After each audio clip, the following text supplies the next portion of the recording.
એક નિર્ણય ઉપર આવ્યા છીએ કે દીકરી આજે ને આજે કોર્ટમાંથી કઈ રીતે પરમિશન સાથે પોલીસમાં જેલમાંથી બહાર નીકળે એના માટેના નિર્ણયમાં ફરિયાદી પક્ષે જે લોકો છે એમને પણ સંસ્થા દ્વારા વાત કરવામાં આવી અને એમણે આજે તરત જ આ વાત સ્વીકારી અને મોટા માન્ય કૌશિકભાઈ વેકરિયા અને એ લોકોએ પણ આ દીકરીનું નામ કમી કરવા માટે અને જરૂરિયાત હોય ત્યાં એફિડેવિટ કરવા માટેની તૈયારી બતાવી છે. સમગ્ર ગુજરાતમાં આવો ભવિષ્યમાં બનાવ ન બને એની તકેદારી રાખવા માટે પણ વિભાગને અને મુખ્યમંત્રી સુધી રજૂઆત થઈ છે. દીકરી સાથે જે કંઈ અન્યાય થયો છે તેના પરિવારને આજે ન્યાય આપવા માટે ખોડલધામ સંસ્થા દ્વારા અને સમાજના આગેવાનો દ્વારા જે પ્રયાસ કરવામાં આવ્યો હતો એમાં આજના સુખદ આ અંત આવે એના માટેનો એફિડેવિટ અને ફરિયાદ પાછી ખેંચવાની પ્રોસિજર કે આવો જ એક પત્રિકાકાંડ સુરતમાં થયો ત્યારે આ જ પ્રકારે જેને 182 ધારાસભ્યોને પત્ર લખીને મોકલ્યા હતા ત્યારે એનો લેટર ટાઈપ કરવા વાળું વ્યક્તિ હતી એને તમે આરોપીના બદલે સાક્ષીમાં રાખ્યા હતા અને અમરેલીમાં એ જ પ્રકારની આ કિસ્સો છે ત્યારે તમે એને આરોપીમાં રાખ્યું હતું એટલે આવા ડબલ સ્ટાન્ડર્ડ પોલીસના કેમ? એટલે રિકન્સ્ટ્રક્શનના નામે આવું કોઈ ઘટના સરઘસ નથી નીકળ્યું, એના નામે માનનીય આરોગ્ય મંત્રીને જો આવું કહેવું પડે કે આવું કોઈ સરઘસ નથી નીકળ્યું તો શરમજનક કહેવાય. માનનીય આરોગ્ય મંત્રી શ્રી, અહીંયા સરઘસ નીકળ્યું છે. જે સીન સપાટા થયા છે એ અમરેલી જિલ્લાના દરેક મીડિયા કર્મીના મોબાઈલમાં અત્યારે રેકોર્ડમાં છે. એટલે આવી કોઈ વાત રિકન્સ્ટ્રક્શનની કરશો નહીં ને રિકન્સ્ટ્રક્શન કરવું હોય તો ઘણા બધા ગુનાઓ છે એના કરજો.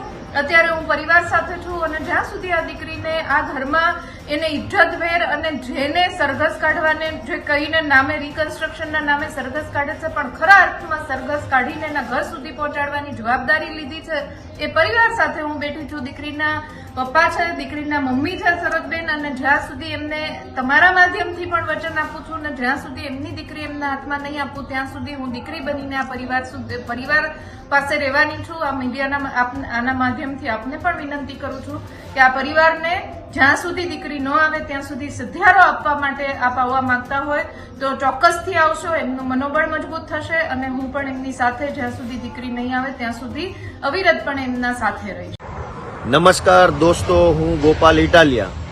હમણાં થોડાક સમય પહેલા મને ટીવીમાંથી સોશિયલ મીડિયામાં જાણવા મળ્યું કે અમરેલીમાં જે ભાજપવાળાએ કાંડ કર્યો છે અને એક નિર્દોષ માસૂમ દીકરીનું સરઘસ કાઢ્યું છે અને અત્યારે એ દીકરી જેલમાં છે. એ બાબતે ભાજપના ધારાસભ્ય કૌશિક વેકરિયા, ભાજપના ધારાસભ્ય રમેશભાઈ અને બીજા ઘણા બધા ભાજપના આગેવાનો અને સાથે અન્ય સામાજિક આગેવાનોએ અમરેલીમાં એક મીટિંગ કરી છે એવું મને ટીવીથી જાણવા મળ્યું છે. આ મીટિંગનો મુખ્ય ઉદ્દેશ એ છે કે હવે જે દીકરી જેલમાં છે એને કેવી રીતે જેલ મુક્ત કરાવી એની ઉપર ચર્ચા કરવા માટે મોટા મોટા ભાજપના નેતાઓ, ધારાસભ્યો ભેગા થયા છે.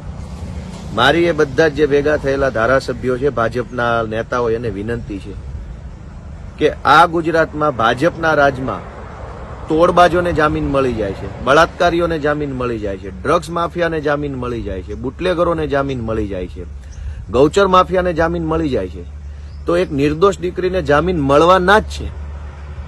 એ જે જામીન મળવાના જ છે, કદાચ એક દિવસ વહેલા મળે કે 5 દિવસ મોડા મળે, દીકરી 1000% નિર્દોષ છે તો જામીન મળવાના જ છે, એ જેલમાંથી છૂટવાની જ છે. એટલે આવી મીટિંગો કરી સમાજની આંખમાં ધૂળ નાખવા અને સમાજને છેતરવા અને ભીનું સંકેલવાની કોશિશ કરવાના બદલે જે ભાજપના નેતાઓ મીટિંગ કરી રહ્યા છે, કૌશિક વેકરિયા અને બીજા ભાજપના નેતાઓ, એને ખરેખર જો પાટીદાર સમાજ પ્રત્યે ચિંતા હોય, દીકરીની આબરૂ ઉછાળે એના પ્રત્યે ચિંતા હોય તો મીટિંગમાં તમે એવી ચર્ચા કરો કે અમરેલીના એસપીને શું સજા કરવી અને જે સરઘસ કાઢનાર જે કોઈ પીઆઈ પીએસઆઈ છે, તપાસ અધિકારી, એને શું સજા કરવી એની ચર્ચા કરો. ચર્ચાના અંતે નિર્ણય કરો અને એ નિર્ણય તમારી ભાજપની સરકારને, તમારા ગૃહમંત્રી, તમારા મુખ્યમંત્રી સુધી પહોંચાડો. સમાજની આંખમાં ક્યાં સુધી ધૂળ નાખશો? એક દીકરીની ઇજ્જત ઉછાળ્યા પછી તે તમને સહેજે લાજ શરમ જેવો છાંટો નથી કે જેલ મુક્ત કરાવવાની મીટિંગ? અને મીટિંગમાં કોઈ વકીલ તો છે નહીં. આ રહ્યો એ દીકરીનો, પાયલબેનનો ભાઈ ગોપાલ ઇટાલિયા વકીલ છે. સુપ્રીમ કોર્ટ સુધી લડીને છોડાઈ લઈશું. તમારે ક્યાં એની મીટિંગ કરવાની જરૂર છે? તમે મીટિંગ એ વાતની કરો કે કચ્છના એસપીએ ભાજપની દલાલી કરી છે અને બેન દીકરીની જાહેરમાં ઇજ્જત ઉછાળી છે. અમરેલીના એસપીને શું સજા થવી જોઈએ? જાઓ જઈને મુખ્યમંત્રી સુધી રજૂઆત પહોંચાડો. તમે ભાજપના ધારાસભ્યો છો. અમરેલી મીટિંગ કરી અને પાટીદાર સમાજને ગુમરાહ કરવાના બદલે સચિવાલયમાં મીટિંગ કરો, ગૃહ વિભાગમાં મીટિંગ કરો અને અમરેલીના એસપી અને અમરેલીના આઈઓ પીઆઈ ને તાત્કાલિક સસ્પેન્ડ કરાવડાવો ને એની ઉપર ઇન્કવાયરી બેસાવડાવો. તો એમ માનીએ કે સમાજ પ્રત્યે લાગણી છે. દીકરીને જેલમુક્ત કરાવવાની સ્ટ્રેટેજી બનાવવાની મીટિંગ, એ મીટિંગ કેવી હોય? એ મીટિંગમાં શું ચર્ચા થઈ? કોણે એફઆઈઆર વાંચી? કોણે પંચનામું વાંચ્યું? કોણે રિમાન્ડ રિપોર્ટ વાંચ્યો? કોણે પ્રોડક્શન રિપોર્ટનો અભ્યાસ કર્યો? અને બધું કર્યા પછી શું થવાનું છે? એ વકીલોનો વિષય છે. વકીલો છોડાઈ લેશે. વકીલ બેઠા છે અહીંયા. જે કામ તમારું છે, આગેવાન તરીકે તમારે શું કરવાનું છે કે જેણે ભાજપની દલાલી કરી છે અમરેલીના એસપીએ, એ એસપી ઉપર કાર્યવાહી કરાવડાવો. જાઓ સચિવાલયમાં, તમારું ચાલતું હોય તો ત્યાં જઈને કહો. પણ મહેરબાની કરીને પાટીદાર સમાજને ભાજપનો હાથો ન બનાવો. ક્યાં સુધી? પાટીદાર આંદોલનમાં 14 દીકરાઓને ગોળીઓ મારી, ગલીએ ગલીએ જઈને પોલીસે બહેનો દીકરીઓને ગાળો દીધી, એનો ન્યાય તો અપાવી શક્યા નથી. મહાભારતની વખતે દ્રૌપદી માતાનું જાહેરમાં ચીરહરણ કર્યું ને, અને ચીરહરણ વખતે ભાઈ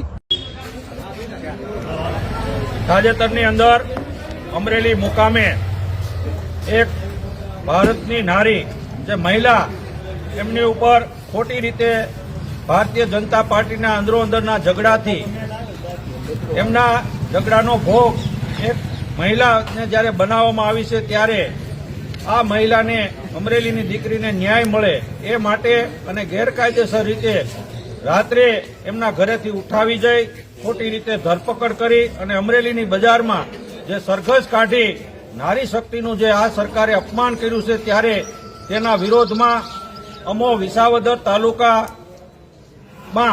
સંપૂર્ણપણે તમામ પક્ષના આગેવાનો, તમામ સંસ્થાઓ તેમજ વેપારીઓ તેમજ અન્ય સંસ્થાના, અન્ય સમાજના આગેવાનો પણ સાથે રહી આ દીકરીને ન્યાય મળે એટલા માટે આગામી આવતા શનિવારે સવારે 10 વાગે ડોક્ટર બાબા સાહેબ આંબેડકરના સ્ટેચ્યુ પાસે જૂના બસ સ્ટેન્ડ વિસાવદર ખાતેથી એક વિશાળ રેલી કાઢી અને પ્રાંત સાહેબને આ જે દીકરીની વિરુદ્ધમાં ખોટી રીતે જે સરઘસ કાઢવામાં આવ્યું છે, એ સરઘસ કાઢનાર અધિકારીઓની સામે કાયદેસરની ફોજદારી ગુનો દાખલ કરી તેમને ડિસમિસ કરવામાં આવે અને સખતમાં સખત પગલાં ભરવામાં આવે એ માટેનો અમે તાલુકા કોંગ્રેસ પરિવાર, આમ આદમી પરિવાર, તાલુકા પાટીદાર અનામત આંદોલન સમિતિ તેમજ રાષ્ટ્રીય કુર્મી સેના તેમજ તમામ સમાજના વડીલો અને આગેવાનો મારફત આ રેલીનું આયોજન કરેલું છે. તો તેમાં પધારવા માટે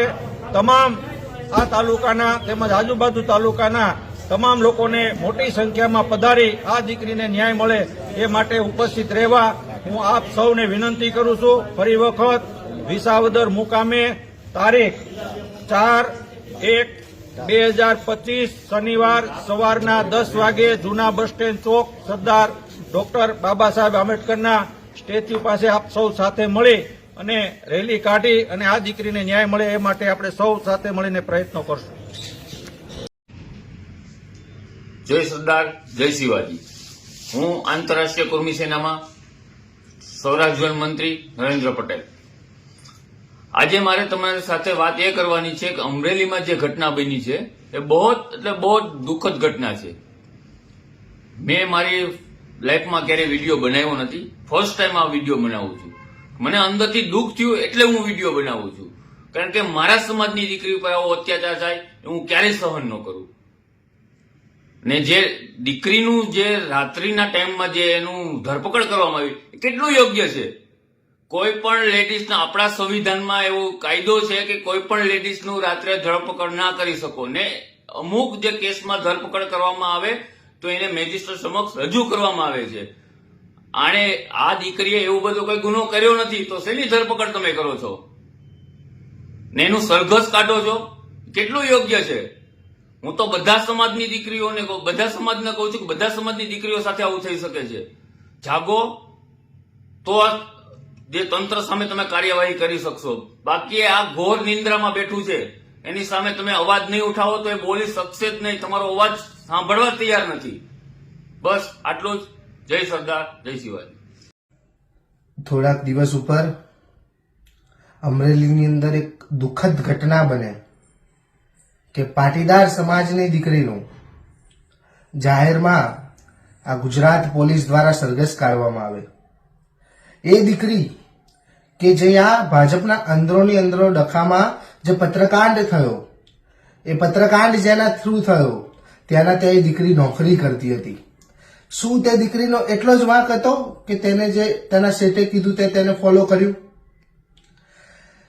જો ગુજરાતની અંદર આટલા મોટા કૌભાંડ થાય, આટલા મોટા અધિકારીઓ કૌભાંડ કરીને જાય, કોઈ રેપિસ્ટ મળે સરકારને, તેનું સરઘસ કાઢવામાં ના આવે, અને એક નિર્દોષ દીકરી કે જેને પોતાના શેઠના કહેવાથી આ પત્ર લખ્યો તેનું જાહેરમાં સરઘસ કાઢવામાં આવે, અને ભાજપમાં બેઠેલા પાટીદાર નેતાઓ કંઈ ના બોલે, ત્યારે એ તમામ પાટીદાર નેતાઓને હું કહેવા માંગુ છું, જો તમારા પોતામાં થોડી શરમ બાકી રહી હોય, સમાજનો ઠેકો લીધેલા પાટીદાર આગેવાનોને કહેવા માંગુ છું કે જો તમારામાં થોડી શરમ બાકી રહી હોય તો બહાર આવીને આ દીકરીને સમર્થન કરો.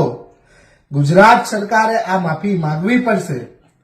બીજા એનો કૌભાંડી આટલો મોટો પકડાય એનું સરઘસ કાઢવામાં ના આવે, કારણ કે એનું ગુજરાત સરકાર જોડે સેટિંગ છે, અને એક મહિલા પાટીદારનું આટલું મોટું સરઘસ કાઢવામાં આવે. તમામ સમાજમાં આ એક રોષ છે. જ્યારે ગુજરાત સરકારના પ્રવક્તા ઋષિકેશભાઈ પટેલ એવું કહે કે આ તો ઘટનાનું રિકન્સ્ટ્રક્શન કરવામાં આવતું હતું, અને એની સામે અમરેલીના જ ભાજપના વોટ્સએપ ગ્રુપના ફોટા વાયરલ થાય કે આ રિકન્સ્ટ્રક્શન નતું, આ તો ખાલી ઉલ્લુ બનાવી રહ્યા છે, આ તો સરઘસ જ કાઢ્યું હતું. તો તમામ સમાજે આજે જાગવાની જરૂર છે. ભાજપની મહિલા વિરોધી માનસિકતા આજે છતી થઈ રહી છે. હું તો વિનંતી કરું છું તમામ સમાજની મહિલાઓને અને તમામ સમાજના લોકોને, એક થવું પડશે, ભાજપ વિરુદ્ધ લડવું પડશે. પાટીદાર સમાજ કે જે ભાજપ કરતો આવ્યો છે, એ પાટીદાર સમાજે બી હવે આંખો ખોલીને ભાજપ સામે હાથ ઉઠાવવાની જરૂર છે. ક્યાં સુધી આવું અપમાન સહન કરશે પાટીદાર સમાજ? તમામને વિનંતી કરું છું, આ ઘટના એક લાફો મારનારી ઘટના છે. તમામે એક થવું પડશે અને ભાજપ સામે અવાજ ઉઠાવવો પડશે. જય સરદાર, જય શિવાજી. હું ચંદ્રેશ ચૌસાણી, આંતરરાષ્ટ્રીય કુર્મી સેના પ્રદેશ કારોબારી. આજ મને કહેતા એટલું દુઃખ થાય છે કે પાટીદાર સમાજની તો પછીની વાત છે, પણ એક ગરીબ પરિવારની દીકરી કે જે પોતાનું ભરણ પોષણ કરવા માટે નોકરી કરે છે, એની અંદર ભાજપના બે પાડા, હું પાડા જ કહીશ, કે પોતાના સ્વબળ ખાતર એક સામાન્ય નોકરી કરતી દીકરીને જો એ લોકો ફસાવી અને રાજકારણ કરતા હોય તો હું આ રાજકીય માણસોને એટલું જ કહેવા માંગુ છું કે તમારે રાજકારણ કરવાની જરૂર નથી. ઢાંકણીમાં પાણી લઈ અને ડૂબી મરો. અને પાટીદાર સમાજને પણ એટલું કહેવા માંગુ છું કે આજ સુધી તમે આ બધાને ખોબલે ને ધોબલે મત દઈ અને બધી રીતે પૈસા આપી, બધી રીતે મોટા કરી અને તમે એને મદદ કરી છે, તો હવે આ પાટીદાર સમાજની સામાન્ય ઘરની દીકરીને જેલની અંદર હોવાને નાતે અત્યારે બહાર કાઢવા, તેમજ એની એફઆઈઆર રદ કરો કે જે કરવું હોય તે કરો.